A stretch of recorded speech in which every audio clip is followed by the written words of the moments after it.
మీ business ఏదైనా మీ ఊర్లో promotion చేయాలంటే అది సుమన్ టీవీతోనే సాధ్యం. ఇప్పుడే సంప్రదించండి. జై శ్రీరామ్. శ్రీరామచంద్రుడు నవమి నాడే ఎందుకు జన్మించాడు అని ఒక సందేహం ఉంది. నవమి అంటే 9వ అంకె. 9 అంటే నవగ్రహాలకు ప్రతీక. జన్మ నక్షత్రాన్ని బట్టి పునర్వసు నక్షత్రము నక్షత్రాలలో 7వ నక్షత్రం అయింది. అశ్విని, భరణి, కృత్తిక, రోహిణి, మృగశిర, ఆరుద్ర, పునర్వసు. అలాగే అవతారాలలో స్వామిది 7వ అవతారం సంపూర్ణమైనటువంటి రామావతారం, పరిపూర్ణమైన మానవావతారం, మత్స్య, కూర్మ, వరాహ, వామనావతారాలు. భార్గవ రామావతారం 6వది, రామావతారము 7వది.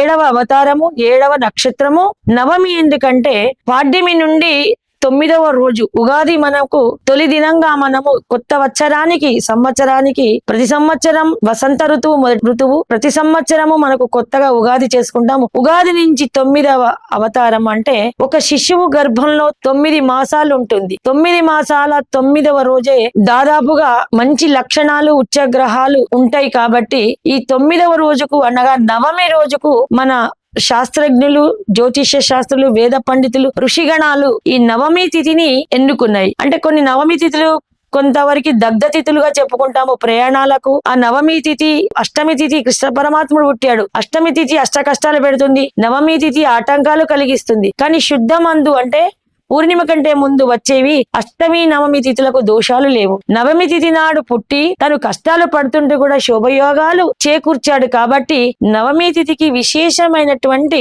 కీర్తిని సంపాదించి పెట్టాడు రామచంద్రుడు. అలాగే దుర్గాదేవి కూడా నవమి నాడు ఉదయిస్తుంది కాళీ రూపంలో. కృష్ణుడు కృష్ణాష్టమి నాడు ఉదయించాడు. అంటే కొన్ని తిథివార నక్షత్రాలకు దోషాలు ఉన్నప్పుడు పుణ్య పురుషుల యొక్క మహత్కర మహా అవతారాలు భూమిపై అవతరించినప్పుడు అనేక దోషాలను నశింపజేస్తూ ఆ తిథుల యొక్క దుష్ట లక్షణాలను కూడా తగ్గిస్తాయి అని ఆ నవమి తిథి యొక్క విశిష్టత. శ్రీరామ నవమి నాడు నవమి తిథి యొక్క దోషం ఉండదు. నవమి తిథి యొక్క గొప్పతనం ఏంటంటే తల్లి గర్భం నుండి నవమాసాలు శిశువుగా తను అన్ని గర్భ నరకాలను అనుభవించాడు పరమాత్మ తన భక్తుల కోసం, తన ప్రజల కోసం. అలాగే ఒక సామాన్య మానవుడిగా ఉదయించి సామాన్యమైన ఒక బాలుడు ఎన్ని కష్టాలు పడతాడో అలా కష్టాలు పడ్డాడు. సామాన్యమైన జాతకం ఒక కీడు జాతకంతో ఉంటే బాలారిష్టాలు ఎలా ఉంటాయో కృష్ణ పరమాత్మ పూతన దగ్గర నుండి 3 నెలలప్పటి నుండి తన 12వ ఏట వరకు కూడా కృష్ణ పరమాత్మ బాలారిష్ట యోగాలను అనుభవించాడు. అలాగే శ్రీరామచంద్రుడు పునర్వసు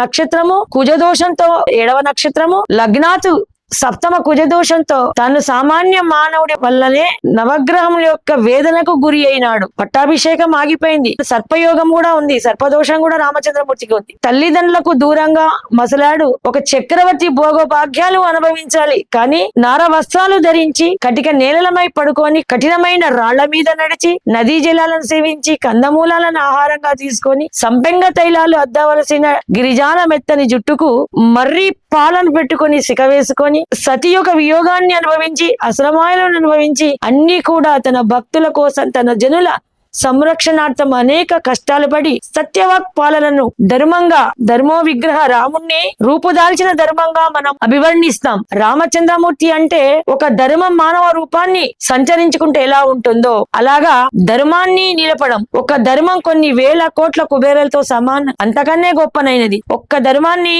రామచంద్రుడు కాబట్టే నిలుపుకోగలిగాడు. ఇంకా ఏ దేవతామూర్తులు కూడా ధర్మాన్ని పూర్తిగా కష్టతరమైన ధర్మం, సత్యం అనేది కష్టతరం. మనలాంటి ఈ కలికాలపు మనుషుల్లో ధర్మము, నిజాయితీ, సత్యము ఇవన్నీ దుర్బిణి వేసి వెతికినా దొరకవు, కాలమహిమ. కానీ ఆనాటి కాలంలో కూడా ఏకపత్ని వ్రతము, ఒకే బాణము, ఒకే మాట, ఇచ్చిన మాట నిలబెట్టుకోవడము, జితక్రోధుడు, కోపాన్ని జయించిన వాడు, పరిపూర్ణ మానవుడు, మర్యాద పురుషోత్తముడు, శ్రోషుడు, ఇలాంటి అనేకమైన పదాలకు ఉపమానమై సముద్రం కంటే గొప్పది లేదు, రాముడి కంటే గొప్ప దైవము లేదు, ఆకాశం కంటే విశాలమైన నిర్మలమైన స్థానము లేదు. ఇటువంటివన్నీ ఉపమానానికి సరిపోనటువంటి, ఉపమానం చేయడానికంటే పోల్చడానికి వీటికి ఇంకా వేరే పోలికే లేదు. అలాగే రామాయణ మహాగ్రంథం ఆదికవి వాల్మీకి 2 జన్మలు మామూలు మనిషిగా పుట్టి కిరాతక జన్మాన్ని అనుభవించినటువంటి వాల్మీకి రామ అనే 2 అక్షరాలతోని పునీతుడై, వాల్మీకం అంటే పుట్ట నుండి మరొక జన్మనెత్తి ఒక ఋషిపుంగవుడై అటువంటి గొప్ప మహత్ కావ్యాన్ని మనకు అందించి సకల జనులను పునీతులు చేశాడు. రామ రూపాని కంటే రామనామం గొప్పదైనదని ఆంజనేయ స్వామి నిరూపించాడు. ఇలాగా శ్రీరామ నవమికి, నవమి తిథికి అటువంటి అవినాభావ సంబంధం ఉంది. తిథివార నక్షత్ర యోగ కర్ణాలలో గొప్పనైనటువంటి నవమి తిథికి అపారమైన కీర్తిని, అపారమైన పవిత్రతను రామచంద్రమూర్తి జన్మించి నిరూపించాడు. జై శ్రీరామ్.